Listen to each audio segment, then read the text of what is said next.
Hi, and welcome to Strap a Watch. I'm Michael Knapp with Michael Knapp Leather. Today's episode, we're going to be talking about smart watches and Apple watches. I know. Strap a Watch is mainly really all about reviewing and talking about mechanical watches.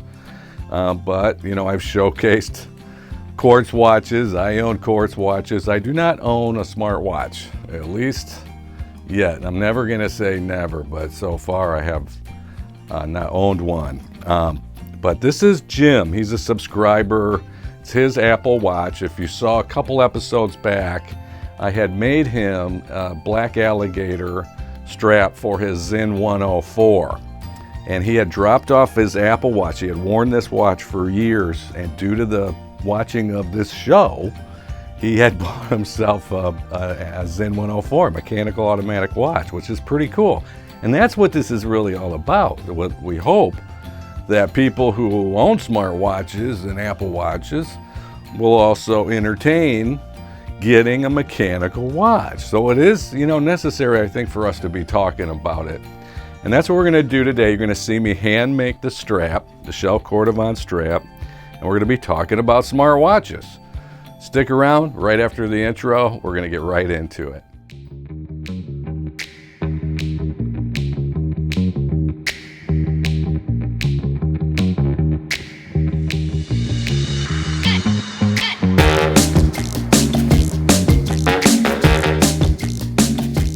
Well, thank you for joining me today on Strap a Watch. And here is Jim's Apple Watch all completed. We'll see this more up close at the end of the video. And here I am getting ready to cut out the Shell Cordovan leather, the absolute Rolls Royce of leather, best leather on the planet. And yes, please, if you like the channel, you like this video, please help me to grow this channel. It's just a hair over 2 months old. I've got about a dozen videos out right now, and I could really use your support. And what I did right here is just pull off Apple Watch on Amazon to get some specs and pricing, at least from Amazon, so that you could see, this is the Series 5 that just recently came out not that long ago. And, we're going to be discussing a few more things as well, including quantum computing and 5G. I think those are pretty important, and also discussing matters of technology and smart watches. And as one of the reasons, honestly, I have not bought yet a smart watch, and I am an Apple guy. I'm editing this film on this video on a MacBook Pro I just bought this summer. It's a 2019. It's a fantastic computer. I have an iPad. I have an iPhone. So, I am an Apple guy. But we're also going to be showcasing a few other smart watches.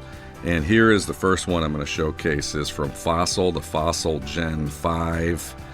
And from every review or person I know, they love this watch. It is pretty well designed. It actually kind of looks like, as far as the design is concerned, a lot of, chronometer type of style of regular mechanical watches, which I like. I've never been a fan, too, of the styling of the Apple Watch. I'm sorry to say that for you Apple lovers, and here I'm an Apple lover, don't get me wrong, but that's one of the other reasons. Just me putting one on my wrist, how chunky it is, the shape of it, and I'm not about ready to at least go double-wristed. I know a lot of people are doing that today, where they'll put a smartwatch on one wrist and a mechanical watch perhaps on the other wrist. So they've got their computer and, their ability to text and make phone calls and all those kinds of things. And then they have their maybe nicer mechanical watch on the other wrist. So, but yeah, that FASSounds watch I've heard nothing but good things about. So, it is something to check out if you're in the market, other than for an Apple Watch, if you're not an Apple person. And we're going to look at a couple of others. So right here is the TicWatch Pro. Another watch I've heard a lot of good things about. But again, you also have to watch out too of what carrier you have. And you could have seen that was for people on a Verizon plan, at least this one being sold through Amazon, right? So, that is something else you really have to keep in mind. And the last one I'm going to showcase here, the Samsung Galaxy Active 2, which really replaced the older one that came out not that long ago, a few years back. And I have a friend of mine, he's actually in his 80s, who has that other generation Samsung Galaxy watch with the rotating bezel that, activates some features and scrolls through apps and stuff, and he loves it. I mean, he was an air traffic controller in the past, and so he's kind of a techie older guy. But man, he loves that smartwatch. He's an Android user. So, if you're an Android user, there's a lot of options out there, So just, you want to keep that in mind. But again, what Strap a Watch is really all about is the promotion and, talking and reviewing of mechanical watches. I'm just, all about mechanical watches, but I do own quartz watches.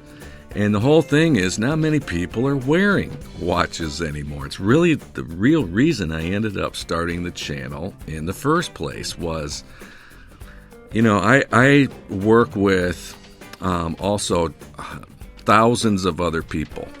And I mean, I kind of survey just in interacting with folks, whether or not they're wearing watches. And the vast majority are no longer wearing watches. And I'll talk to some people about it. I'll ask them, well, I have my phone. I don't need to wear a watch, or they just say, I don't like wearing a watch. It's just not comfortable, stuff like that.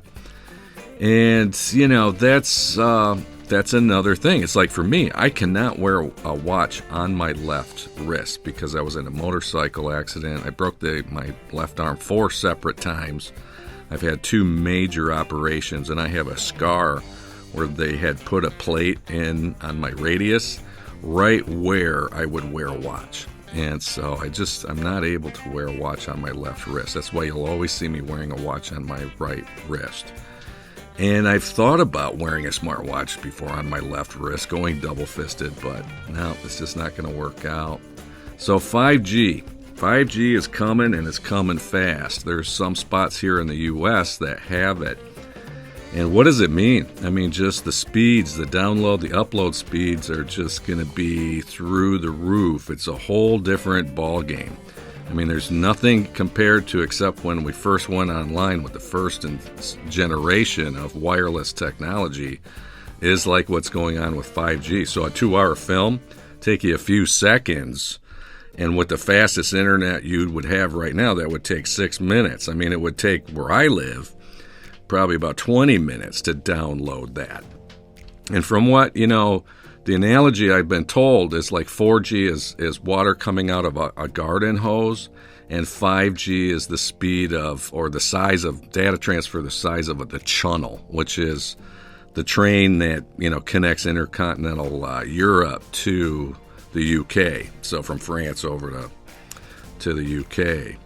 So, I mean, just imagine that. And that's one of the reasons right now, with cell phone technology and smartwatch technology, is the whole system is very congested. And it does also matter in the area that you live in. But here in the United States, I mean, there's a lot of times, it's really slow opening up email. Sometimes with my cell phone, I can't even get into my email. I mean, it's just spinning and spinning, or, even like you try to get on social media accounts and it's just spinning. That's because it's overly congested.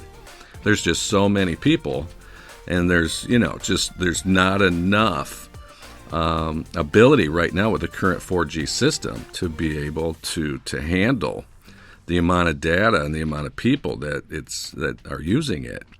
And so, we need 5G, but it's a double-edged sword, right? I mean, from everything I've read up on it, it's looking like it's pretty safe as long as you're within a distance from it, because we're dealing with very small waves and very powerful waves. And what the problem is with 5G that people don't understand is these towers are going to be hundreds of feet from each other. And they're going to be going up like crazy over this next year. You're going to see what I'm talking about. And it's going to really change the whole system.